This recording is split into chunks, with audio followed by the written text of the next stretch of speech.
Hey friends, I know it has been a little while since I have posted on my channel, so I am back and hopefully I will stick with it. I know I say that every time I take a break, but life has been a little bit crazy and I'm glad to finally have some time to get back to recording for you all.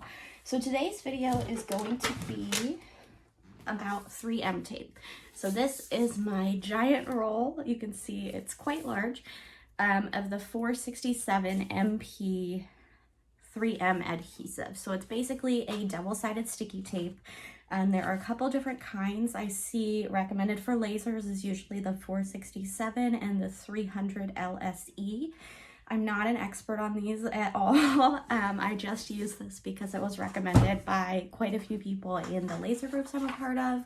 So basically what this does is it eliminates the use of glue for your projects, and it is a huge time saver. If you are anything like me, your fingertips are basically shredded from super gluing yourself to things or to each other or to paper towels trying to clean it up.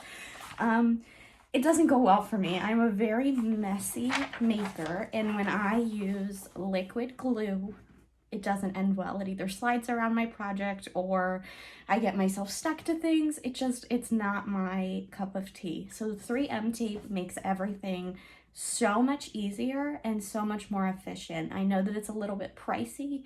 I think it was about $160 for this roll, but the first roll that I purchased lasted me over a year. It is a little bit pricey, but the time and the energy that you save scraping off super glue or restarting projects if you have glue in the wrong place or if your super glue bleeds, honestly, I think it's so worth it. And I'm going to be showing you two different ways that you can apply it to your projects to save time and to make the most out of your material. So first and foremost, I'm just going to show you how I apply the 3M adhesive. I cut it to size for my material. In this case, I'm using acrylic, but you can use it on MDF or wood as well. And then you just line it up and push it onto your material, and then you take a credit card or a scraper. This is just a Cricut scraper, and you want to burnish it really, really well. If there are air bubbles, you can pop them with scissors or an X-Acto, and then just make sure to really press it down. For this first project, we are making this mandala that I've put in the tiny little picture, and I applied the 3M to the back of my top layer. So when you put it in the Glowforge, the 3M side is going to be down, and it's going to be what's on your crumb tray. And you can adjust your speed. I usually slow it down by 3 or 4 just to accommodate for the extra tiny bit of thickness that's going to be on your material. And then you can cut it as normal, and what happens is the laser will cut the 3M with your material and it'll stay on the back, and then all you're going to have to do is remove the like protective tape on it, and then you can apply it to your backer, and you don't have to worry about glue at all.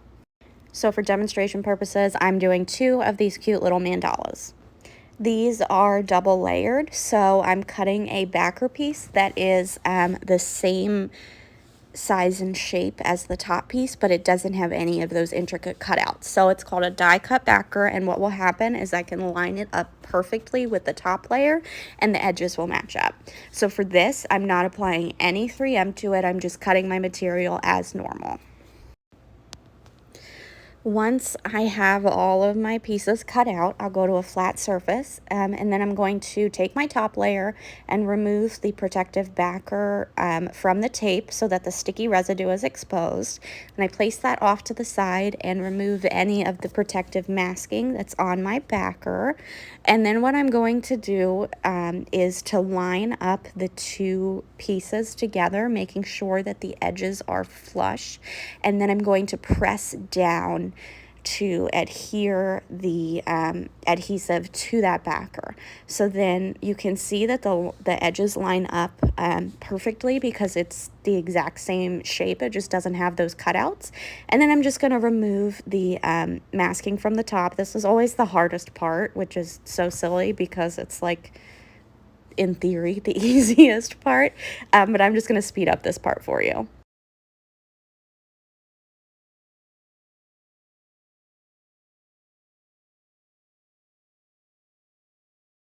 For the second one, I already went ahead and removed the protective masking just to show you, because the contrast makes it pop a little bit better. But what I'm going to do, again, is remove the plastic that is on the back of the adhesive. And so this reveals the sticky side, and once all of the protective sheet is off, it will be ready to adhere to the backer. So again, the same concept. I'm just going to line up my front piece and the backer piece and then press down. And then from the things that I've read, most people say you should put something heavy on top of your piece so that it fully cures. So you can do that as well to make sure that it gets the best adhesion possible with your 3M tape.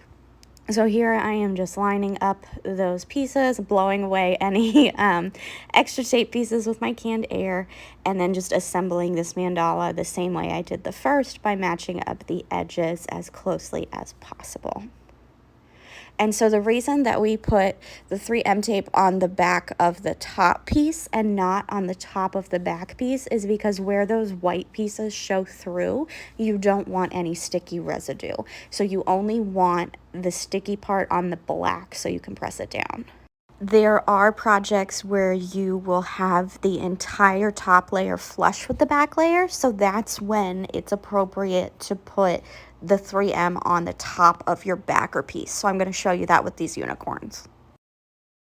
So again, you want to make sure that you burnish your 3M adhesive really, really well onto the piece you're using. And then what I'm going to do for this one is put it in the Glowforge with the 3M side up. And so what that's going to do is make it so that my backer, when I cut it out, I can remove the 3M protective layer, and then it will be sticky on the top of that back piece. So then I can line up all of the pieces of my unicorn and my rainbow and place them down without having to peel off that protective backer from every single individual piece like you saw me do with that one solid piece for the mandala. So here are all of my pieces cut out, and then I'm just going to take off that tape piece from the top of my backer. Again, like I said, I have horrible dexterity and I am not great at removing the tape. That's the hardest part for me, but you know, don't make fun of me too hard. So here I'm doing the same thing as with the mandala and just lining up the edges of these cutout pieces with the edge of the backer so that I can then go in and put all the other pieces and have it just fit perfectly. So I start with the outside pieces. I'm doing the outline for the unicorn, and then I'm just going to go in and fit everything else together.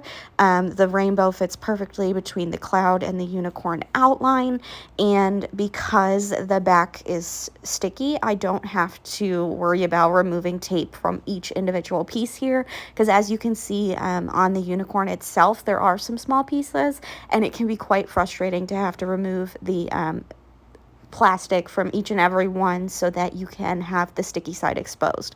So all I have to do here is just remove it from the backer layer, and then I am good to go, and there's no glue and barely any hassle to assemble these. You just have to make sure that you line it up really well, and again, then you can apply some sort of pressure or heavy weight to your project after to make sure that it cures fully. But when I learned this technique, it was like mind blown because I had previously been doing it the other way, and it took a lot longer to do my assembly than it does. I think all in all, this unicorn probably took me 20 minutes start to finish with cutting and assembling and all of that fun stuff. So I really hope that this technique can help you. Because it's really made a difference for me in how long it takes for me to assemble projects. And then really quick, I'm just going to show you, this is on a clear backer piece, just because it was what I had handy. But if you were doing something that was going to be visible from both sides, you could use this technique and just make sure to burnish the 3M really well, and then you won't see any glue spots, and it'll show through and work really cool. So hopefully this video can give you kind of a better understanding of what 3M tape is and some ways that you can use it in your projects. Thank you for following along with me. I really hope that you found this helpful. I hope that you enjoyed this video, and if you do try out using the 3M tape, I can't wait to see what projects you make.